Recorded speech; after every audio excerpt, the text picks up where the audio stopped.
Hey, good morning everyone. Brandon from Reach Home Loans.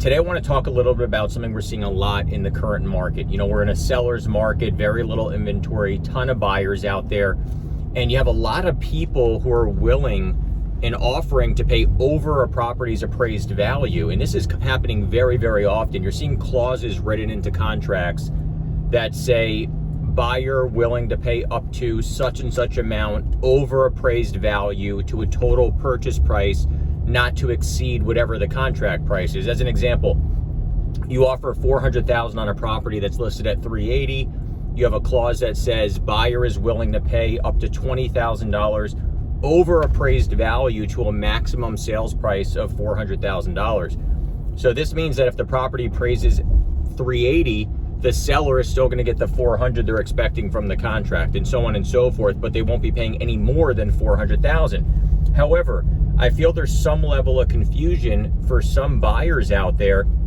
who are agreeing to these types of terms, where they're not understanding that if they're getting a mortgage on the property, a lender cannot lend on the portion of the value that's under the appraisal. So essentially, if you agree to pay $400,000 for the property and it appraises for $380,000, right, you're covering that $20,000 difference, the lender cannot lend on that $20,000 difference.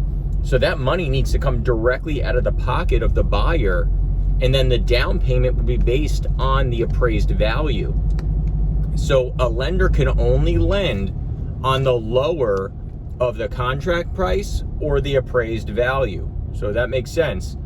Contract price or appraised value. So if the contract price is $400,000, appraised value is $400,000, a lender can lend based on $400,000.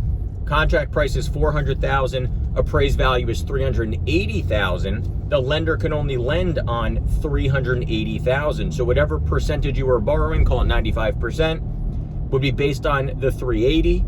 So you have to cover the 5% down payment on the $380,000, plus you need to cover the $20,000 shortage you agreed to. So before agreeing to terms like this, make sure you're in a financial position to be able to cover that difference. You always need to plan on worst case scenario, and worst case scenario is going to be that the property under appraises and you're having to cover $20,000 in this particular situation. So keep that in mind. It definitely helps your offer to be more attractive to a seller, a lot more competitive in this market, but don't get in over your head with an offer that you can't move forward with.